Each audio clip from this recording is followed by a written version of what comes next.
welcome to Etude number 11, part 3. This is for the Villa-Lobos 12 and 12 challenge, 12 etudes across 12 months, and it's all been hosted by classicalguitarrocks.com. We're going to dive straight in with the main points to the second half of the second section. Okay, welcome to micro study number 8. Main points here are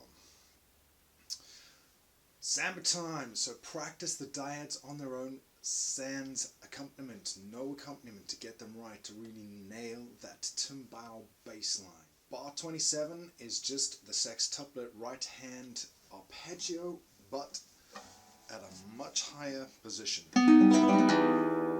So you've already practiced the right hand, the only thing that changes is instead of down here at C, you're doing it up here at 14 and 13. Next tip is the one that probably has been consistent pretty much through all of this. That's laser ahead, but here it becomes really imperative due to the big shifts and jumps up on an unfamiliar section of the fretboard. Most people don't operate above fret 10, and they definitely don't operate above fret 12 into 14, 15 and 16, where you're going to be doing a lot of the dyad shifts. So make sure that your eyes are ahead of your hands and you will really nail those shifts nicely and securely. Last tip, as per the last video, accompaniment needs to be down, thumb rakes, tenor melody needs to be up. This is all right hand fine control, and if needs be, practice it with open strings first to really nail that. Not loud open strings. Let's dive in and check this microstudy out. Welcome to microstudy number 8. Microstudy number 8 kicks off with a 2-2 bar of open strings. We left it at bar 23 from the C major chord. And what you're going to do from that point is, during the 2-2 bar, you're going to shift up an entire octave to the C and E, an octave above. So from there all the way up to 14 and 15, so 12, 13, 14 for the second finger, 15 for the third finger. Have a look at the dyads first. So it's that, C and E, down to G and B, and then back up a semitone. So if you can do that, 14, 15, 14, 13, but with a 10, 9 in between.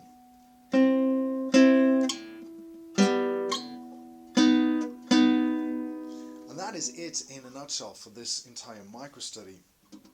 So obviously what you should be doing, once you've got this, stop concentrating on this, start focusing on nailing fret 10 so that you know where your fingers are going. And then once you've got that, you need to bounce back to the B. It's essentially just this. That's all he's doing, just up an octave with open string accompaniment and then the arpeggio rake idea. So if we put that together, now as you can hear, there is squeaking. There's no getting away from it. The harder you push down, the more squeaking you're going to get. The lighter you are, the less squeaking you're going to get. And if needs be, you can just come off the calluses a little bit, which is a tip I got from Roland Diens during the masterclass. But that is your choice there. The main thing is, once you've got this, practice it just like that.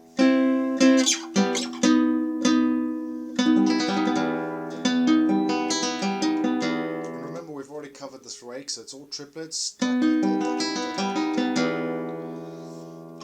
then you back up onto the C, and that idea actually repeats. So that entire section repeats twice before Villa-Lobos develops that a little bit further. Again, fingers 2 and 3 are doing all the shifting here.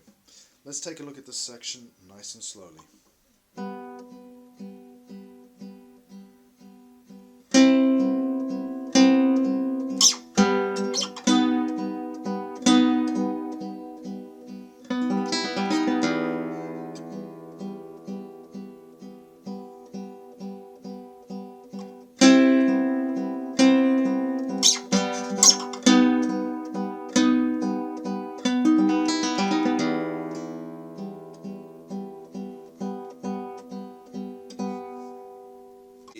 Microstudy number 9.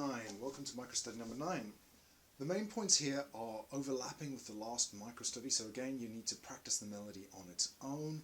Again, take the accompaniment down, right hand tenor melody up. Main tip here is to look out for that 2-2 bar, which extends the accompaniment ever so slightly. It's very easy to get lost in the moment and undercount that. Bar 36 is the tumbao bass line and Villa-Lobos utilizing it to step us back into the first half of this section. Again, laser ahead if needs be, take the accompaniment open strings out and just practice the shifts, get to know the shifts really well, especially those above fret number 10. And as with all of these now, fingers 2 and 3 are the guide fingers here on the left hand. Let's dive in and check out this awesome end. Okay, welcome to microstudy number 9, the wind down. So we are going to kick off again up an octave at the C and E.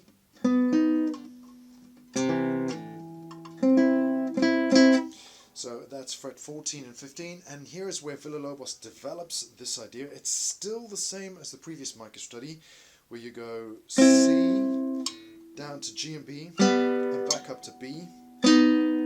Except this time the right hand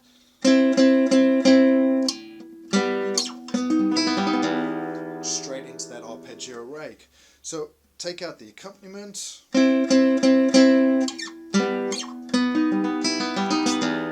practice it on its own to begin with, and then obviously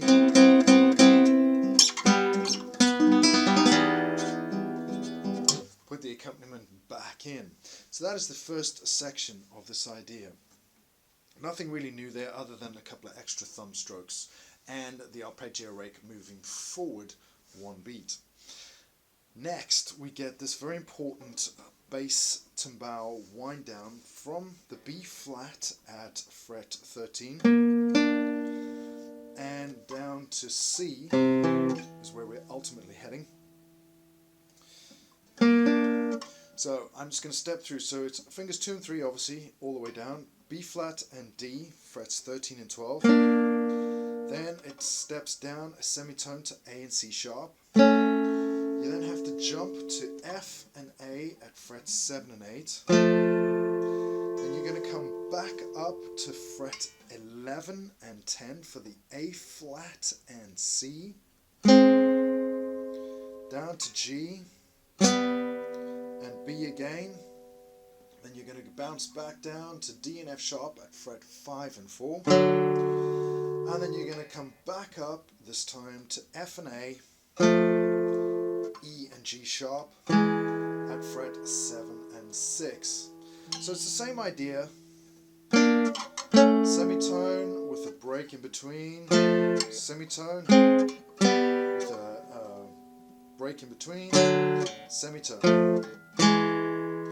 Now, important note here is in the 1953 edition there is an error because it's printed as this.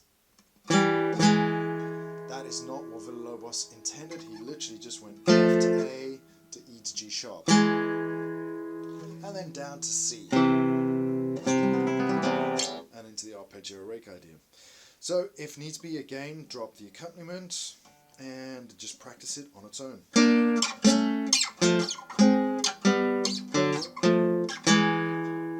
Again, making sure that on-off feeling of the tumbao bass line da da da da da is there and rocking strong against the accompaniment.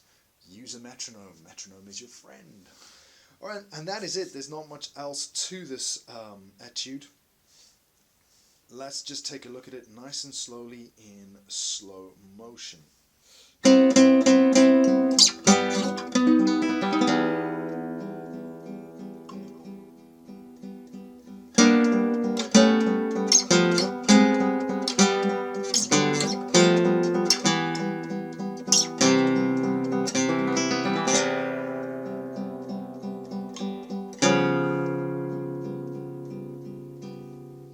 Back in essence to a repeat of the first half of the second section. Okay, we're only going to do a tiny bit on microstudy number 10. There is not a main tip list here, it's more of a checklist for this entire second section. By the end of microstudy number 10, you need to be aware of the dyads, the melody on the tenor, and the tumbao bass line and how it develops across this section. The use of left hand fingers 2 and 3 as guide fingers up and down. Right hand fine control of the accompaniment. That rake arpeggio idea, being able to play that with your right hand.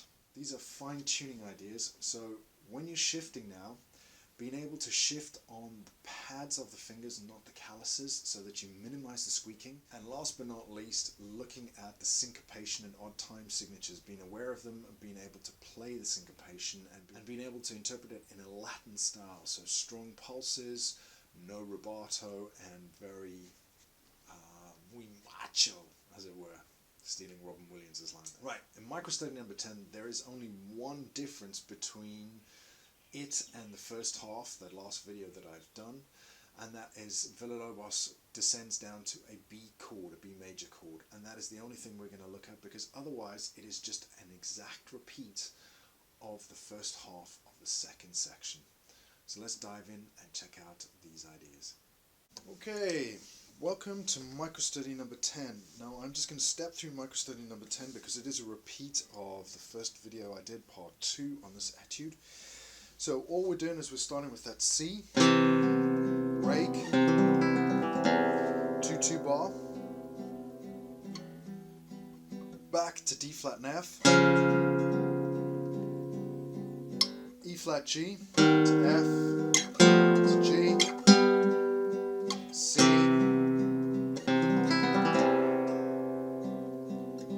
and here's the change.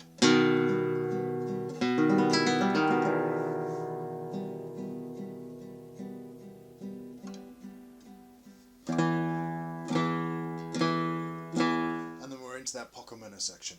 So there is nothing new here at microstudy number 10 other than this drop down for the first time, because up until this point we've only ever heard it here up an octave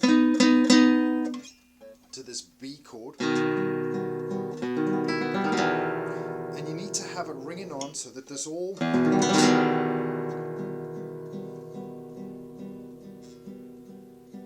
to have that B and D sharp ringing on for as long as possible until you get in, because Villa-Lobos is setting up this into the E section for the poco minor. So it is a perfect cadence, and it's very important that the B and D sharp hangs over the to clash.